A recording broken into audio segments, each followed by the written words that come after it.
This is how I used the Section 8 business model to be able to retire in just 5 years. Section 8 is an extremely powerful real estate rental business model that has enabled people like myself to build generational wealth, retire, create massive passive income, and has amazing tax benefit. But there's a lot of misconceptions around Section 8. So in this video, we're going to go through the basics of Section 8 101. What is it? What is the pricing? What's the good? What's the bad? What are my thoughts, the due diligence, and all the different programs associated? So let's get into it. Programs. A lot of people say Section 8 as if it's an all-encompassing thing. It's not. Section 8 itself is a program specifically, and it's broken down usually on a county basis. So we're in Long Island, New York. Long Island is divided up into Nassau County and Suffolk County. So within those counties, there are townships. So in Nassau County has Town of Hempstead, has the Village of Freeport, there's Town of Babylon, there's Town of Brookhaven. All those individual townships have their own Section 8 vouchers.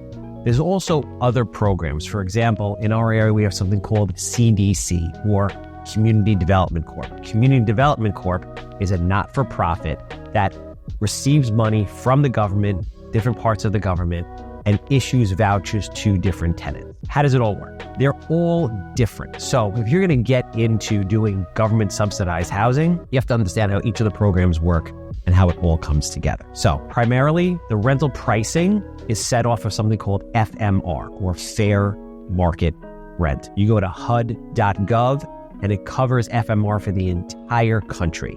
You go into the state, you go into the county, and it breaks it out by bedroom count.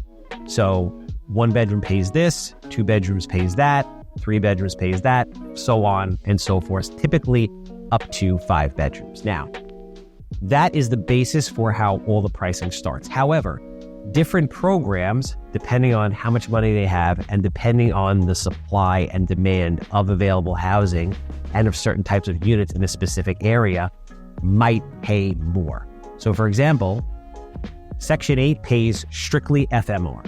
Whatever HUD sets as the guideline for a 1 bedroom in this particular town, that's what they pay as a gross number. However, CDC, for whatever reason, offers a grid that is broken down by zip code. And in certain zip codes where they're looking to place more people, if they have a lower concentration in certain areas and they're looking to move people into those areas, they might give a landlord a 10, 15, 20, even 50% bump over what the FMR is if you are a landlord and you are willing to take a voucher. Now, it's equal opportunity housing, so everybody has to be open to vouchers, but this is just added incentives that different programs give. Programs also give lump sum upfront payments as a thank you to landlords. So for example, it's very, very common to get an additional month's rent upfront from the program as a thank you, as a one-time thank you for renting to the tenant. So these are the different programs. Pricing, we just went over. FMR, HUD guidelines. It's extremely important that when you decide that you want to work with one of these programs, they typically offer something called a landlord forum. So a landlord forum happens once a month, and they either have it via Zoom or they have it in person, where they'll explain everything about the program to you. They'll introduce you to the different inspectors. They'll introduce you to the department heads, and they'll answer any questions that you might have, right? That's the best thing to do. So this way you understand that here are all the programs that are available in your particular area, and this is what the pricing looks like and what they offer and what the supply and demand is. They will tell you, hey, listen, we have 1,000 vouchers outstanding of people that need houses. 35% of those are 3 bedrooms. 25% of those are 1 bedrooms. This way, when you're going out there and you're looking to purchase property, you can cater your purchases to what's going to give you the highest return based on what the programs in your areas are looking for. Which brings me to the second facet of pricing, which is the utilities. So when you get a price, an FMR price, or whatever the gross number is, that's assuming you as the landlord are including all the utilities. If you're going to be paying the utilities, it's that FMR number, or whatever that gross number is, should it be higher with a different program. What you have to do is, I don't recommend that you do it that way. I recommend that the tenant always pays their own utilities, because obviously people don't value things if they don't pay for them. So if you're paying for the oil, if you're paying for the heat, they'll leave it cranked up because they don't care, they're not paying for it. This is just basic human nature. But if they're paying for it, when they go out of the house, they might dial it down to 65. It'll obviously end up saving you a tremendous amount. So what you have to do is, these programs each have a different utility allowance grid. And they're all different. Section 8 has one, CDC has another, Community Living has another, Silo has another.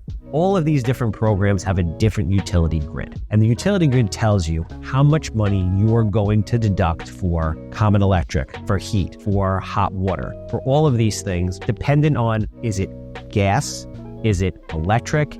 Is it oil? Is it a 1-bedroom, 2-bedroom, 3-bedroom? What is that? So it's great to have that so you know, A, exactly what your net rental number is going to be, and B, depending on how much they deduct for each based on the efficiency of them, you can then build your house to maximize your return. I will give you an example.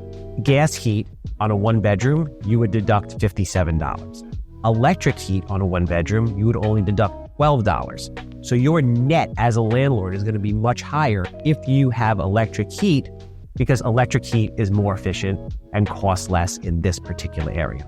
So when I build a house that I'm going to rent to possibly a Section 8 tenant, I'll put electric heat in there because A, it costs me less money to put it in, and B, I'm going to get more money month over month, putting more money in my pocket, increasing my cash flow, and ultimately making that property worth more money. Now we understand all the different programs, we understand the pricing, how it comes together from an FMR standpoint and a utility grid standpoint. So let's talk about the good and the bad. In my opinion, it's all good. There isn't any bad. The only bad is there is essentially a cap on what you can charge. Whatever FMR is, or whatever the program says that top number is, you're not allowed to exceed that for any reason. So if fair market rent is $3,500 on a 1-bedroom and FMR is only allows $2,200, all you're allowed to take is $2,200. You can't charge the tenant the difference. So that is the only bad. But the good is, there's a lot of great quality tenants. Every tenant has a caseworker that acts as an intermediary and an advocate for both the landlord and the tenant. So if you're a landlord and you're having a problem, you can reach out to the caseworker and they'll be an advocate for you. Vouchers for the tenants. Now, each tenant receives a voucher. The Section 8 isn't on the building itself. It's a voucher that actually comes with the tenant, and the tenant can move from place to place with that voucher. So it is very difficult in our area to get a voucher. It's approximately 5 to 7 years to wait in order to get a voucher. So when somebody gets a voucher, they typically don't want to lose it. So typically we have really great quality tenants who are very happy that they have the voucher because they're getting the benefit of all that financial aid. Now, if you have a case where somebody is not paying, and the way the payment structure works on Section 8 is the tenant is responsible to pay up to 30% of whatever their income is.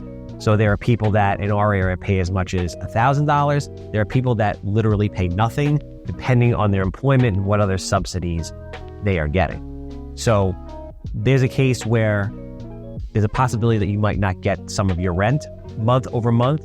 That person cannot move and transfer that voucher to another unit without making sure that you are whole, or they will lose that voucher. So in the event that you're having an issue collecting rent, you're always going to get a certain amount of the rent guaranteed, wired into your account the first of every month from the government. The portion that the tenant has to pay, if they have to pay anything at all, if you do happen to have an issue, you can contact the caseworker. And then also know that when they leave, if they leave later, they have to make you whole. So the odds of you not getting paid in full are very, very slim. Obviously, things happen. People do lose vouchers, but I have over 100 plus of these rental units, and we have very, very little problems with this. And we have never to date been stiffed by a Section 8 tenant in any capacity once they've moved out. So there's a ton of good, a little bit of bad in regards to capping out on what they're going to pay.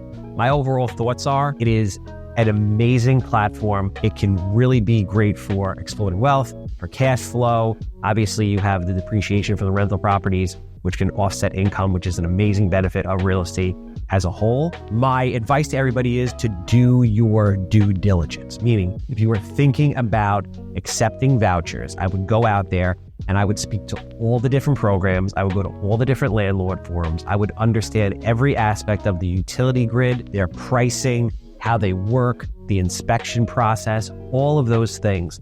This way you can make an educated decision on if you want to cater certain rentals to certain types of programs, and if so, are you going to build and design your properties in a certain way that maximizes your profit and minimizes your maintenance. So if you like the Section 8 video, if you want me to get more in-depth on different programs in Section 8 and the rental models in general, comment below, give us a like, give us a follow. We'll see you on the next video.